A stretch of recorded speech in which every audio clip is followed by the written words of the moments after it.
Termites. It's night 14. Isn't that exciting? Easter's coming up. Isn't that exciting? March Madness. Did you make all your bets? Do you know somebody who lives in a state with DraftKings? You can call them and make a bet through them. I'm having a little Alabama beer because well, this is brewed in Birmingham, 205 area code. It's a delicious pale ale, but I went down to Muscle Shoals. That was fun. Birthplace of who? As you've seen on my Instagram account, Helen Keller. But there's some golf there and the Tennessee River and a lot of back roads. That's what I like. So we're right here, we're going strong on Liberace. Look how far. There's pictures in the middle. I wish you guys could see them. Thank you for you guys who have sent me YouTube links to watch some of his stuff. That one, somebody sent me a link where on his show, he brought out his mother and sang to her. It was so strange that, I get why old ladies liked him, though, because you're thinking, I wish my son would do this. My lazy sack of shit son doesn't do nothing. And look what this guy does. Puts me in diamonds, sings to me on television, told her she was gorgeous. Who doesn't want a son like that? All right, let's get back into it, Termites. On a brisk day in February 1954, I paid a visit to Liberace's new house. It wasn't hard to find. It stood on a corner lot on two broad streets, a short distance from the busy intersection of Sepulveda and Ventura Boulevard in Sherman Oaks. Well, shit. I wish I would have known that when I lived out there. I'd have gone and looked at it. The front yard was filled with mounds of red and white gravel topped by plants that resembled abstract sculpture. Oh. Red and white gravel, that's kind of cool. The Liberace signature and a piano were inscribed on the mailbox. Wow, he didn't give a shit if people knew where he lived. The signature was also perforated on large brass plates at each side of the door.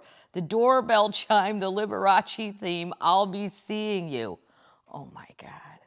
Liberace greeted me with his wide smile. We had met 3 years before when a movie magazine gave a reception for its choice of future movie stars. Liberace, who was appearing at Ciro's at the time, was also invited. He mingled with Rock Hudson, Natalie Wood, before she got thrown off the boat, Tony Curtis, Piper Laurie, I don't know who that is, and other young studio players.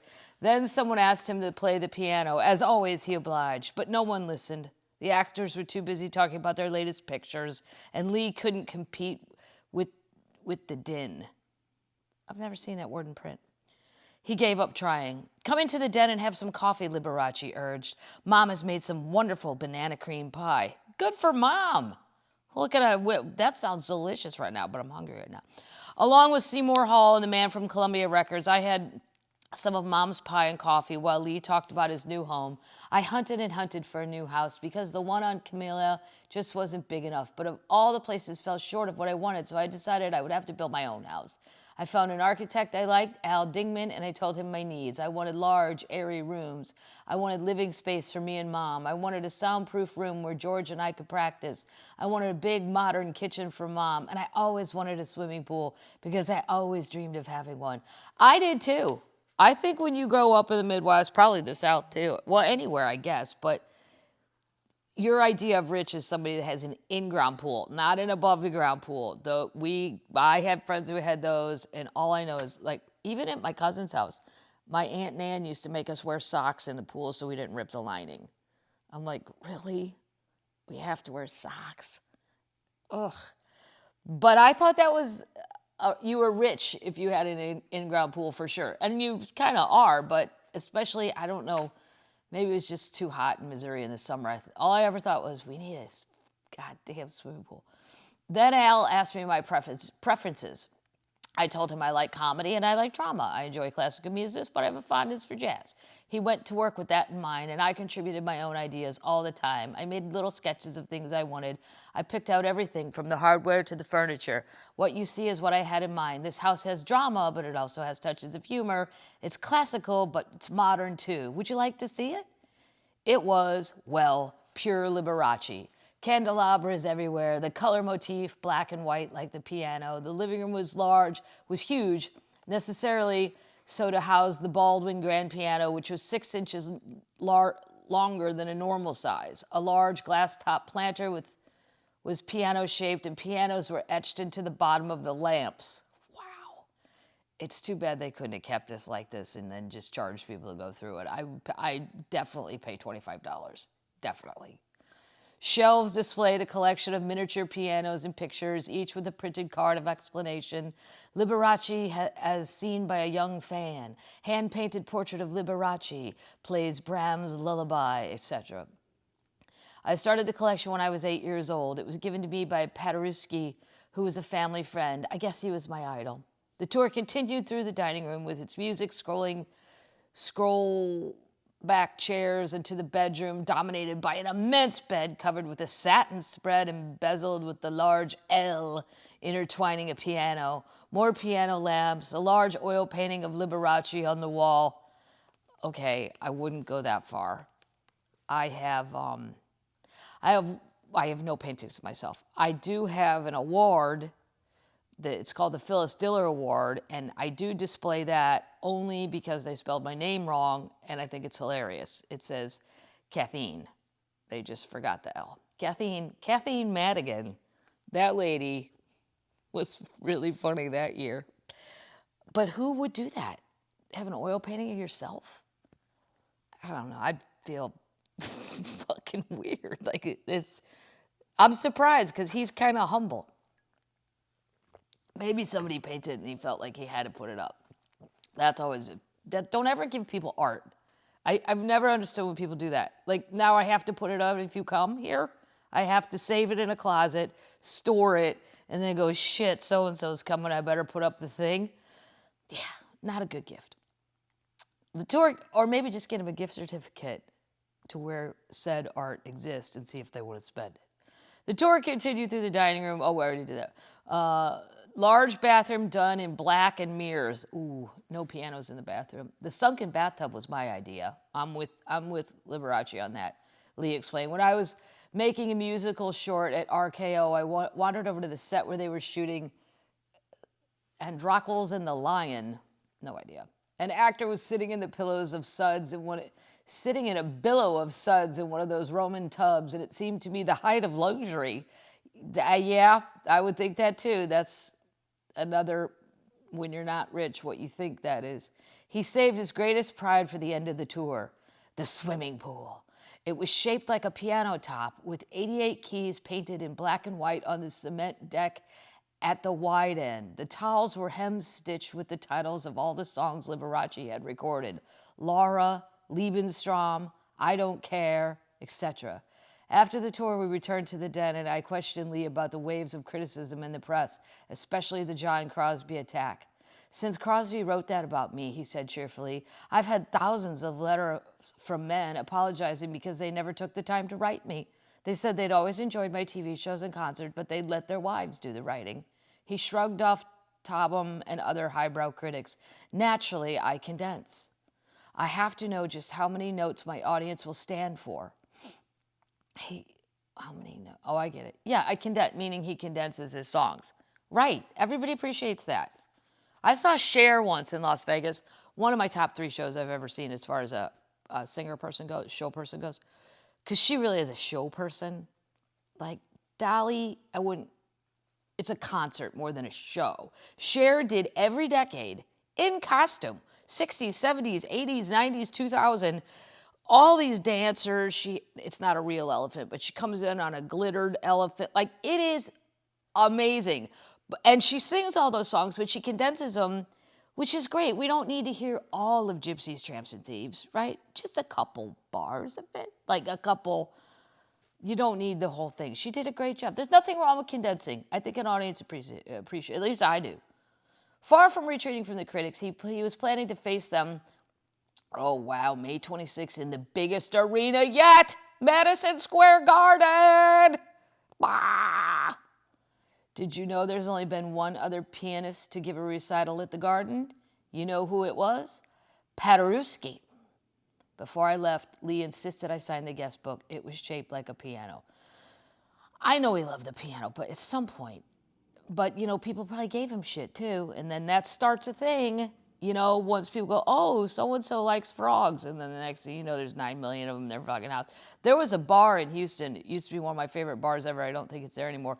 It was called the Aquarium Lounge. And it really, they sold setups, where you buy the glass and just the ice and you can bring whatever.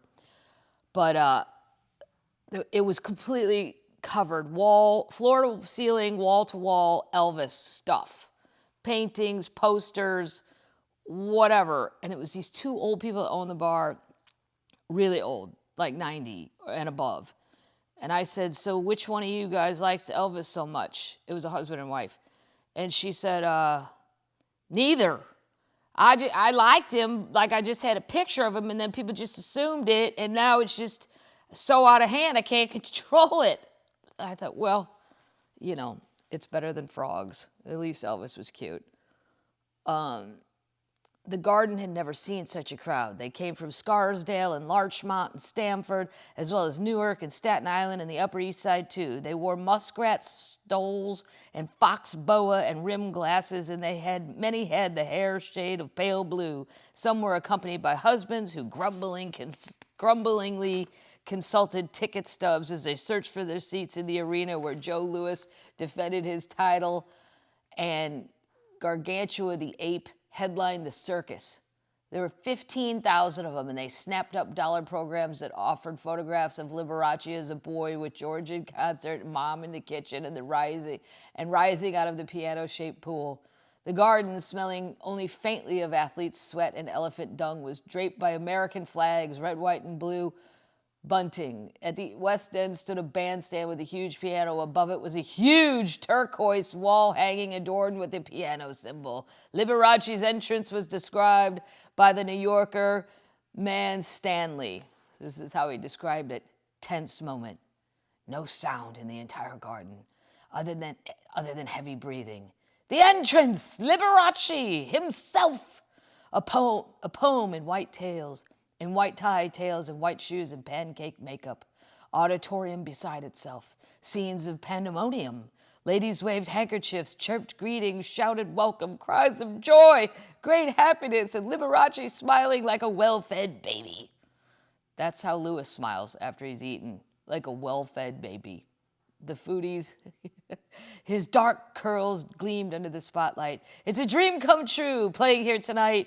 Did you count them, George? He sat down at the piano and raised the piano stool higher, explaining, this is a pretty high-class number. Much laughter. He began with Cornish Rhapsody, followed with a truncated Chopin and a brief version of Debussy's Clair de Lune, with 5 garden spotlights simulating the moon. Okay, that's pretty cool. I would have gone. I would have been one of those ladies sitting right there getting all fired up. Liberace raced through his fail-proof repertoire. The rosary, cement mixer, beer bell, polka. Good for him for throwing a polka in there, representing your Wisconsin roots. Good for you. 12th Street Rag, a Mexican number with George shaking the maracas. Really. The standard boogie-woogie and the crowd-pleasing, hey! He introduced his mom inside arena box to a roar of applause. He mentioned the names of all 50 musicians and talked about his television sponsors. He did a soft shoe, a hillbilly number, and farm clothes. Okay. We have to find that, Termites.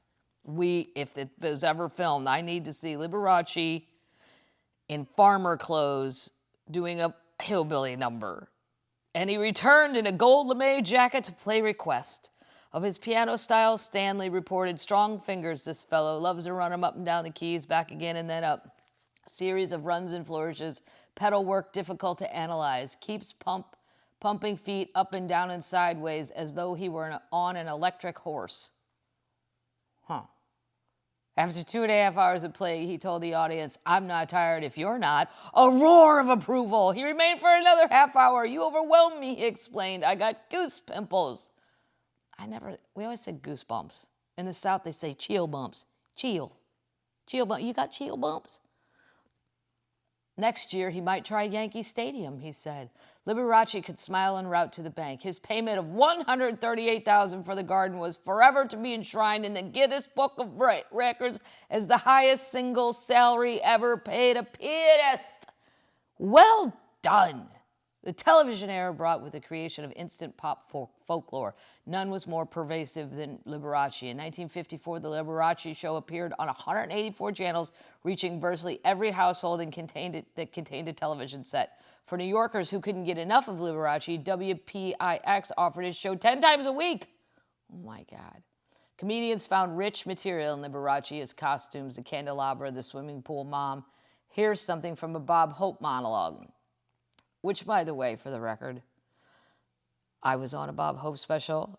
That's how old I am. Now, granted, I was only like 25. He was friendly to me, but he didn't write those jokes. He had all writers. He was just a joke deliverer, which I think a lot of people thought he did not. But here's what his writers wrote, and he delivered. You have to admire that Liberace. He's such a colorful guy. He's the only fellow I know who leaves a chartreuse ring around his tub. The older women really go for him. When he makes a personal appearance, you can hear the corset snapping all over town. Did you ever see Shuts or Smile? He's got so much ivory in his head when he takes a bath. When he takes a bath, he and the soap float together. But it isn't his fault, really. You see, he was such a delicate baby that instead of slapping him, the doctor patted him with a powder puff, and he's been smiling ever since. That's all kind of just mean, right? Maybe it was funny back then. I guess I don't even care if stuff's mean, but it's got to be funny. That's just like, I don't know. Liberace went along with gags. On Jack Benny's, that's good because you have to. Just go along with it because you can't fight it. On Jack Benny's TV show, the ornate set purporting to be Liberace's home was filled with candelabras of all sizes, and the servants were kept busy lighting them. Okay, that's kind of funny if you just can't light them all. There's so many. When the gardener entered and placed his rake on the piano, a servant placed the candles on the tines and lighted them. When Liberace suggested a duet, Benny produced a violin on which shone a tiny lighted candelabra. That's funny. Some of Liberace's jokes, the one told in bars and locker room, were not so polite. No one enjoyed telling them more than Liberace. One of his favorites. Liberace has a pool-shaped piano. He's got pianos on his napkins, pianos on his sheets. And you know what else he's got on his oh, that's my brother calling. It's not my brother George. It's my brother Pat. Liberace, you know what else he's got on his toilet paper? Pianos? No, shit, just like everyone else. That's a good place to end, don't you think, termites? All right. Well, if you're ever in Alabama, get yourself some 205. It's delicious. Brewed in Birmingham. Little cold snap here. Hoping this stops. I'm ready for spring. I have tulips from Kroger. I had all kinds of shit I want to plant. All right. You guys having fun? Everybody getting their shots? Yeah? Yeah? Yeah, let's hope so. All right, termites, that's it. Pull your sheet up. Know that you're a good termite. You're a worthy termite. Are you ready? Night, night.